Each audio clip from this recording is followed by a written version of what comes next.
E aí, pessoal, tudo bem? Professor Ricardo aqui, de língua portuguesa. Mais uma aulinha para fechar dos sextos anos sobre o acordo ortográfico, que a gente viu semana passada em duas partes. E essa é a terceira e última parte para a gente encerrar esse assunto do acordo ortográfico. Se eu não me engano, a gente parou aqui nesse slide, né, sobre o acento circunflexo, né, quando usa as duas vogais, o E, né, e o O, e a gente não usa mais, né, como era e como fica.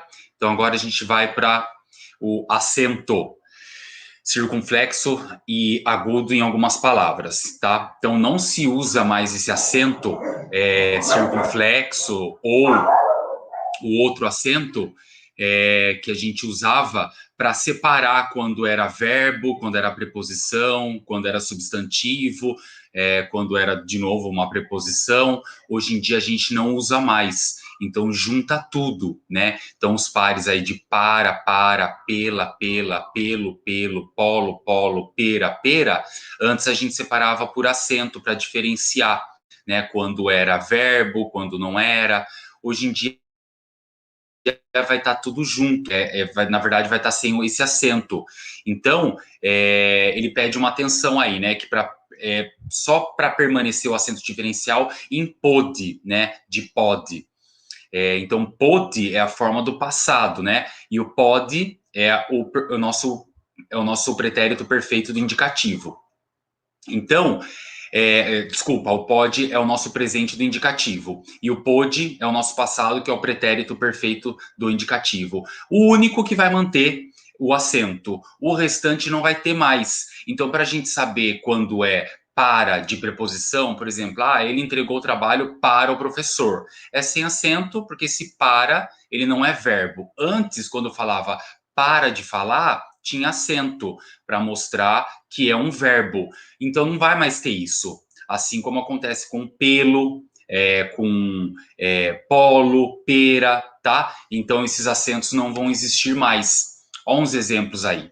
Ele para o carro, tinha acento, que é o verbo parar. Agora ele para o carro, não tem mais acento, mas pelo contexto a gente sabe que trata-se de um verbo, né? Não tem mais o acento, não tem problema, porque a gente pelo contexto vai conseguir descobrir que é um verbo. Ele foi ao polo. Ele foi ao polo. O som continua o mesmo, não vai mudar. O que vai mudar mesmo é o acento. Antes, polo, que era um lugar, um estabelecimento, um lugar que a gente chama de polo, geralmente, onde é o polo de Iperó, da educação de Iperó. Então, o polo fica perto da escola Enori, por exemplo. Então, lá é o polo de educação, tá? Então, a gente chama de polo. Esse polo tinha acento, agora não tem mais. E o polo de camiseta polo nunca teve acento. Então, a gente sabia quando era polo de camiseta polo, um substantivo, e o polo de um edifício, um lugar, né? Então tinha essa diferenciação através do acento, não tem mais. Ele gosta de jogar polo, que é um jogo também, né? Ele gosta de jogar polo sem acento. Esse gato tem pelos brancos. Esse gato tem pelos brancos. Então, pelo, quando era sentido de pelo, ninguém consegue ver aqui, no meu braço tem um pouquinho de pelo. Era com acento, pelo de gato, pelo de cachorro, era com acento. Agora, quando eu falo, pelo professor, eu vou estudar, eu vou assistir a aula. Esse pelo não tinha acento.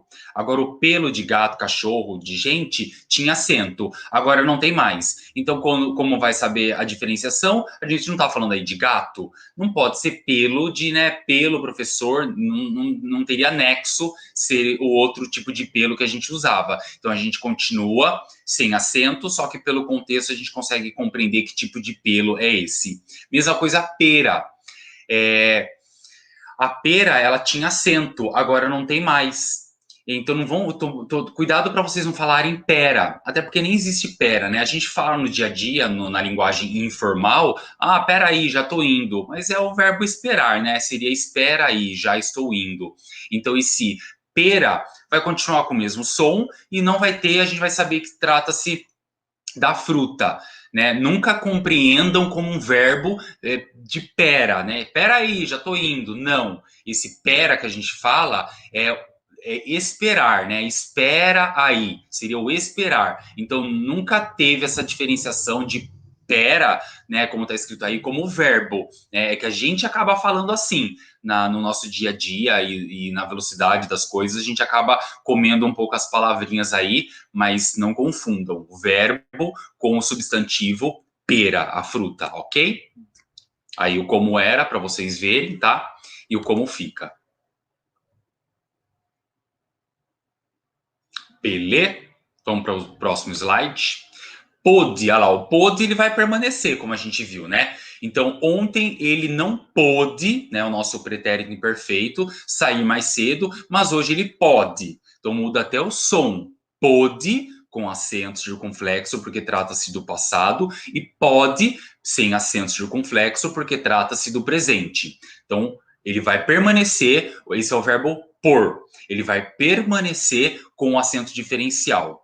Então, o por, desculpa, em cima é o poder. Eu vi o por embaixo e falei. Então, o de cima, o verbo é poder. Aí embaixo tem o por, que é o verbo por mesmo.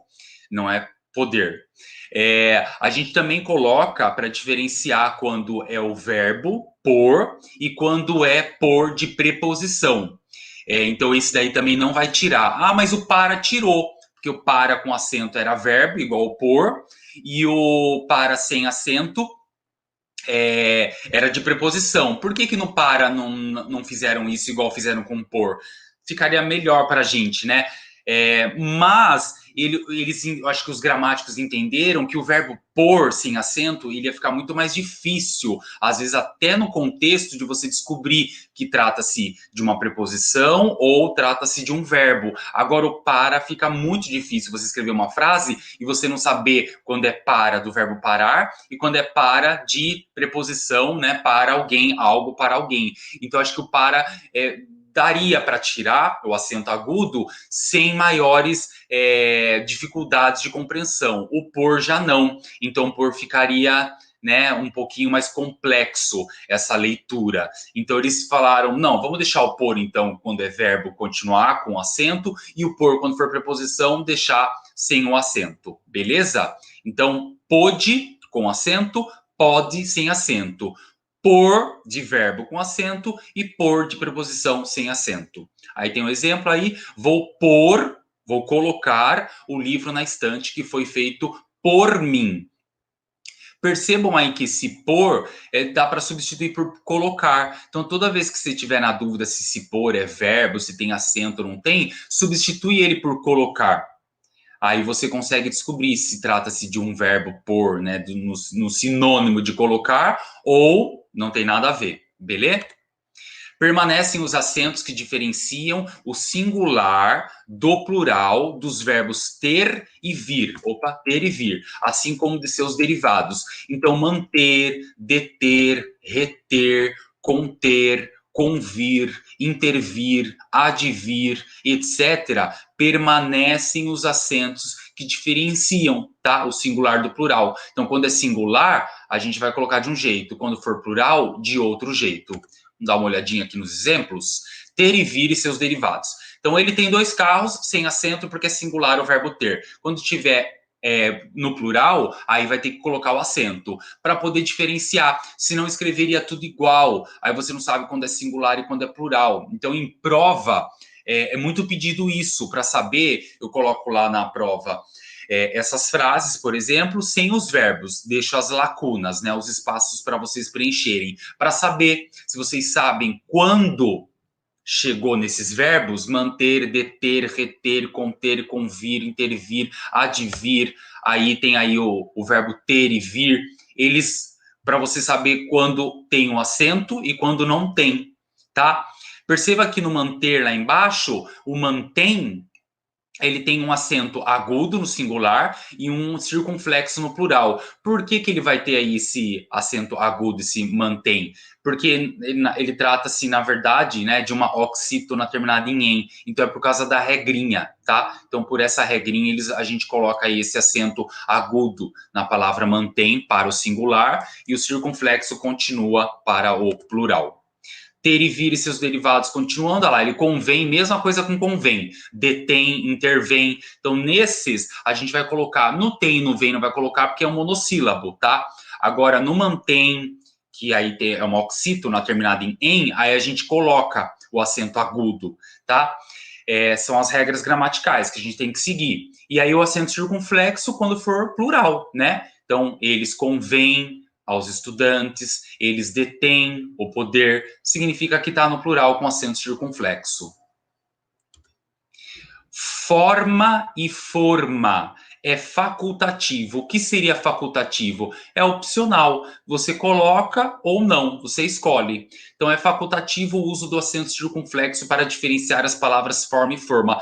Eu colocaria, particularmente, eu continuaria colocando, tá? Para a gente saber quando se trata de uma forma de um bolo, por exemplo, para fazer o bolo, né? Coloca lá na forma, com acento circunflexo, e forma, que é a forma como você fez a receita. Então, a forma como você fez determinada receita diferencia-se da forma que você usou para colocar lá a sua receita. Então, coloquem, quando for forma, né, lá o objeto forma, aí você coloca acento circunflexo. É opcional, pode não pôr. Mas se não colocasse, olha como ficaria embaixo a frase. Qual é a forma da forma do bolo, se não tivesse o acento? Você não saberia nem o som que você deveria pronunciar, por não estar com acento. Então, coloca acento quando for forma, coloca acento circunflexo, que fica melhor. Agora, forma nunca vai ter, tá? Se você colocar o acento,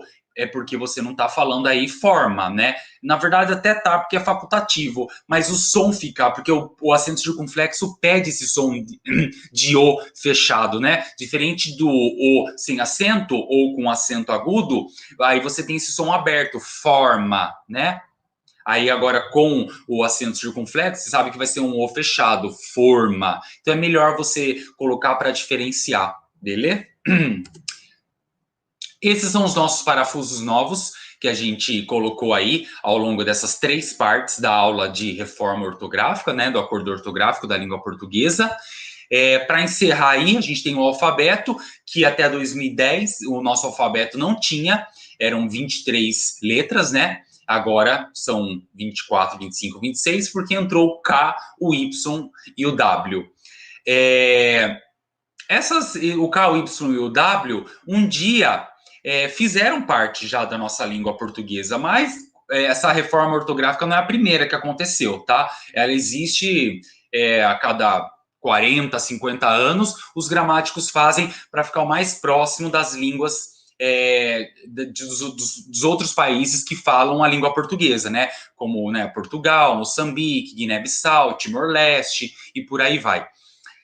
Então, a gente já tinha, só que aí na última reforma, na década de 50, 60, eu não lembro exatamente, foi tirado, quer dizer, foi colocado, ou já tinha e continuou, fizeram uma reforma, mas tiraram algumas coisas que já não faziam mais parte, né, da língua portuguesa, tão portuguesa assim, então eles tiraram, mas o alfabeto continuou. Eles tiraram. Aí, agora de 2010, eles colocaram de novo o KY e o W. Então, o alfabeto passa a ter 26 letras, tá? Elas foram reintroduzidas, porque em algum momento elas foram tiradas, não lembro exatamente em qual ano que foi feita a reforma, que o alfabeto foi tirado essas letras e agora foram de novo colocadas. Então, quando eu perguntar para vocês quantas letras tem o nosso alfabeto, né, da língua portuguesa, são 26 letras, não são mais 23, tá? Já faz um tempo isso aí, né, mas alguns ainda insistem em falar o número 23, mas não é, tá? É 26. Então é isso, pessoal. Esse foi o nosso apanhado de reforma ortográfica em 3 partes, bem sucintas para vocês, tá? consegui aí fazer um resuminho bacana para que a gente possa compreender. Espero que vocês tenham aprendido, tenham feito tudo certinho aí no caderno de vocês. Assistam a aula novamente para quem não entendeu muito bem. Para quem está pegando essa terceira parte, volta lá na primeira e na segunda para não perder nada, tá bom? E a gente se vê aí com um novo conteúdo de uma nova aula a partir dessa semana e a gente encerra por aqui sobre o nosso acordo ortográfico, beleza? Abraço, até a próxima.